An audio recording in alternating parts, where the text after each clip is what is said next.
All right, today I'm going to teach you about tablature, and this is the most popular form of guitar notation. A lot of times it says tab right here. And the one thing you have to notice to begin with, that tab starts on the low E string. So this is actually the low E string. This is your low E, and it's kind of upside down. And this up here, this is your high E. So all the strings in between is E, and then this is your A, this is your D, this is your G, this is your B, and this again your high E.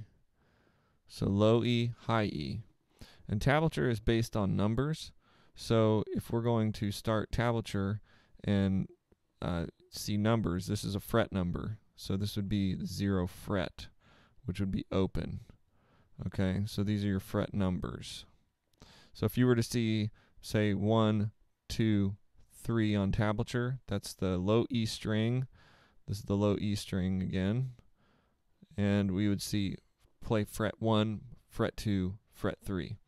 Now sometimes tablature will have, like, for example, some notation up here that might give you some rhythm example, but oftentimes it doesn't, especially on the internet.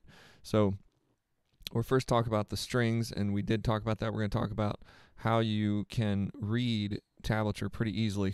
If you see something stacked up like this is a chord. So if you see, something stacked up like this is a G chord, and they might say G up above, or they might have a little squiggly going like that, and that is actually a chord. So you'd strum that whole thing. You don't have to have the squiggly there. You could just have the notes, or you might see 3, 2, 0, 1. This would be what we would know as a C chord. Okay, so if you see notes that are placed like this, 3, 2, 0, 1, this would be like an arpeggiated chord. Play 3, 2, 0, and 1. They may also put the chord above it, they may not.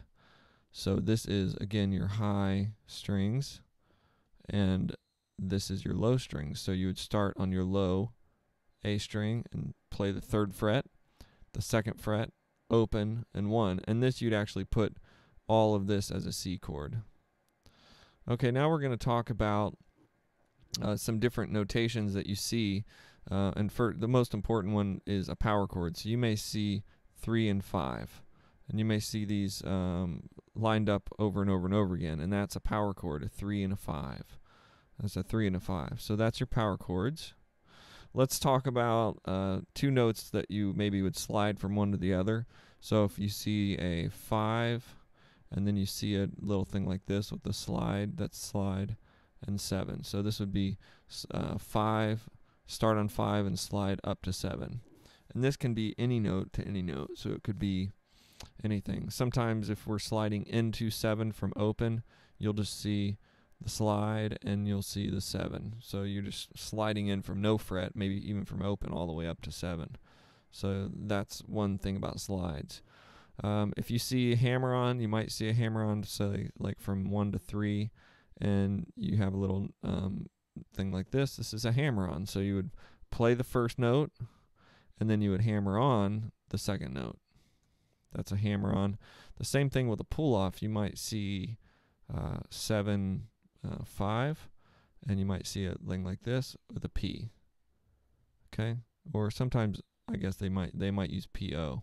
But I would say most of the time it's just a P, and you can add hammer-ons and pull-offs together to make anything that you want to make. So let's look at what you might do if you're talking about bends. This is if you're soloing. Here's some notation that you might see, and it shows it goes straight up, and straight up would be a bend up. Sometimes it's like, it'll say up here like a half. That'd be a half bend, so it'd be bending from 7 to the 8th note. Or you can have a full bend, you can have 9, and you can have a bend up, like, and sometimes they'll write full. Also, you might have a bend that goes up and then back down, okay, to 7. So this, you would bend up full and then back down. So you can see that you bend 7 up full and bend back down. And let's see, one other thing. There are a couple of things that we notice when we're in chords, and they're above here. They're these little down. These mean down and up. So This one means down, pick down, and this is pretty important usually when you see this, especially in my book and my programs. You'll see down and up. So you might see, 3 2 3 1, and that's playing on the B string 3 2 3 1 using down up, down up. And then the last thing I'm going to talk about tab real quick is if you see X's. X's are scrapes, or they're like mutes, so this could be muted out. You might see these in, like, this is a chord form. You'll see maybe some rhythm. Sometimes I write these and then I write some rhythm notation below them, so you're supposed to scratch all these, okay? And sometimes it might just be in a note like 3 scratch, 3 2 scratch 1. This is just how we use rhythm, and we can notate down up underneath there.